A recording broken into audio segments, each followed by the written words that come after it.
పెళ్లి జీవితంలో కొత్త ఆరంభం కావాలి. కానీ అదే పెళ్లిని కొందరు కోట్ల రూపాయల వ్యాపారంగా మార్చేస్తున్నారు. ఒక్క పెళ్లి కాదు, రెండు పెళ్లి కాదు, 10వ పెళ్లి కూడా కాదు. ఒకరి తర్వాత మరొకరిని టార్గెట్ చేస్తూ నమ్మకాన్ని ఆయుధంగా మార్చుకొని జీవితాలను దోచేస్తున్న నిత్య పెళ్లికూడల మోసాలు రోజు రోజుకి పెరిగిపోతున్నాయి. మ్యాట్రిమోనీ వెబ్సైట్లు, ఖరీదైన కార్లు, భారీ హోదాలు, సంపన్న కుటుంబం, విదేశాల్లో బంధువులు, ఇలా అబద్ధాల సామ్రాజ్యాన్ని నిర్మించి మహిళల్ని ప్రేమ కాదు, పెళ్లి కాదు, నేరుగా ఉచ్చులోకి లాగుతున్న ఓ కేటుగాడి కథ ఇప్పుడు ఏలూరు జిల్లాలో బయటపడింది. ఒకరిని కాదు, ఇద్దరిని కాదు, 40 మందికి పైగా మహిళలను ఒకే తరహాలో మోసం చేశాడని పోలీసులు చెబుతున్నారు. అసలు ఎవరి నిత్య పెళ్లి కొడుకు, ఎంత పక్కాగా వలవేశాడు, చివరకు ఎలా చిక్కాడు? Let's watch.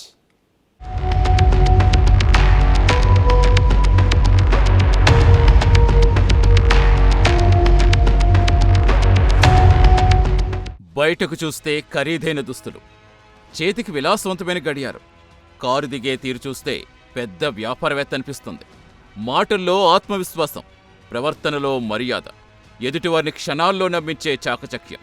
కానీ ఆ మెరుపు వెనుక దాగి ఉంది మాత్రం వరుస మోసాల చీకటి కథ. గుంటూరుకు చెందిన వక్కలగడ్డ సాంబశివరావు గతంలో ఒక మీడియా సంస్థలో ఉద్యోగం చేశాడు.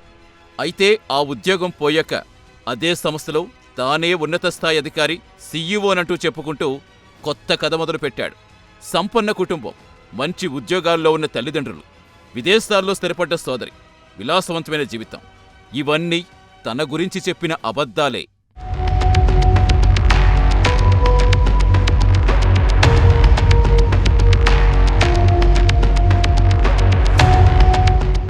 మాటలతో మాత్రమే కాదు, సోషల్ మీడియా, మ్యాట్రిమోనీ వెబ్సైట్స్లో కూడా అదే కథ కనిపించేలా చేస్తాడు. ఖరీదైన కార్లతో ఫోటోలు, బ్రాండెడ్ దుస్తులు, బంగారు ఆభరణాలతో కనిపించే చిత్రాలు, వీటన్నిటినీ చూసిన మహిళలు అతను నిజంగా ధనవంతుడని నమ్మేలా పరిస్థితి సృష్టించాడు. మహిళలదంతా నమ్మాక మొదలయ్యేది అసలాట. భర్తను కోల్పోయిన మహిళలు, విడాకులు తీసుకుని ఒంటరిగా జీవిస్తున్న మహిళలు, జీవితంలో మరో అవకాశం కోసం ఎదురుచూస్తున్న వారే అతని ప్రధాన లక్ష్యం. మొదట సానుభూతి, తర్వాత ప్రేమ, ఆపై పెళ్లి హామీ. నమ్మకం పూర్తిగా వచ్చిందనుకున్న వెంటనే అత్యవసర పరిస్థితి పేరుతో డబ్బు కావాలని అడగటం, నగలు తీసుకోవటం, ఆ తర్వాత ఒక్కసారిగా ఫోన్ స్విచ్ ఆఫ్ చేయటం, నెంబర్ బ్లాక్ చేయటం. ఇదే అతని పద్ధతి.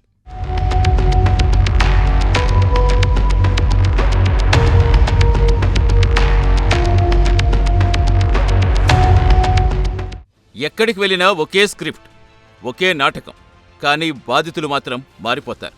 ఒకరి నుంచి 2 లక్షలు, మరొకరి నుంచి 5 లక్షలు, ఇంకొకరి నుంచి 10 లక్షల వరకు నగదు, బంగారు ఆభరణాలు తీసుకున్నట్టుగా ఆరోపణలున్నాయి.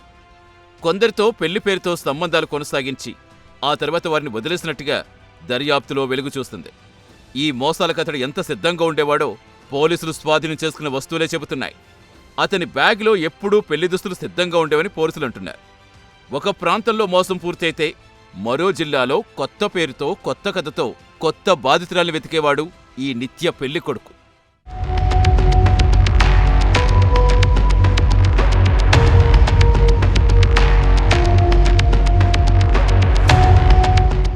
ఇక ఈ మోసాల జాబితాలో ఏలూరు జిల్లా కూడా చేరింది. ముదినేపల్లి మండలానికి చెందిన ఒక మహిళతో పరిచయం పెంచుకున్న సాంబశివరావు పెళ్లి చేసుకుంటా నమ్మించి అత్యవసరంగా డబ్బు అవసరమని చెప్పి ₹1,00,000 నగదు, 8 తులాల బంగారం తీసుకున్నట్టుగా తెలిపారు పోలీసులు. ఆ తర్వాత ఆమెకు అందుబాటులో లేకపోవడంతో తాను మోసపోయినని గ్రహించిన బాధితురాలు పోలీసులను ఆశ్రయించారు. ఒక్క ఫిర్యాదుతో మొదలైన దర్యాప్తు చివరకు పెద్ద మోసాలు గుట్టినే బయటపెట్టింది. సాంకేతిక ఆధారాల సహాయంతో నిందితుడి కదలికలు గుర్తించిన పోలీసులు అతన్ని అదుపులోకి తీసుకున్నారు.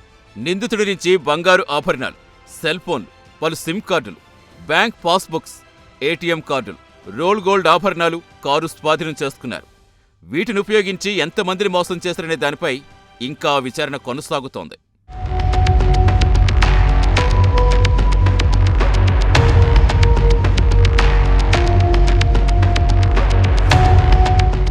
ప్రాథమిక దర్యాప్తు ప్రకారం 2020 నుంచి ఇప్పటి వరకు 40 మందికి పైగా మహిళలను ఇదే తరహాలో మోసం చేసినట్టుగా పోలీసులు అంచనా వేస్తున్నారు.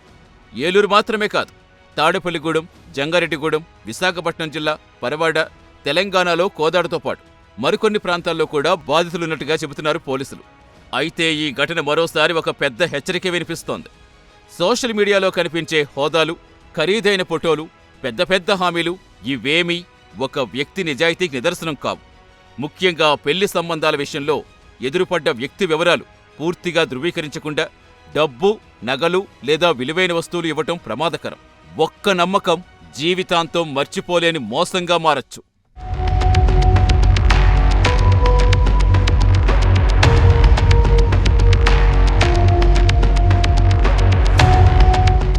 పెళ్లి అనే పవిత్ర బంధాన్ని కొందరు మోసానికి ఆయుధంగా మార్చుకుంటున్నారు. ప్రేమ, నమ్మకం, భవిష్యత్ అనే 3 భావోద్వేగాల్ని పెట్టుబడిగా పెట్టి జీవితాలను దోచేస్తున్నారు. అందుకే పెళ్లి సంబంధం కుదిరిందంటే మాటలు కాదు, ఆధారాలు చూడాలి. హోదా కాదు, నిజాలు తెలుసుకోవాలి. ఒక చిన్న నిర్లక్ష్యం లక్షల రూపాయల నష్టానికే కాదు, జీవితాంతం వెంటాడే మానసిక వేదనకు కూడా కారణం కావచ్చు. అందుకే అప్రమత్తంగా ఉండండి. ప్రతి సంబంధాన్ని కూడా ధృవీకరించిన తర్వాతే నమ్మండి.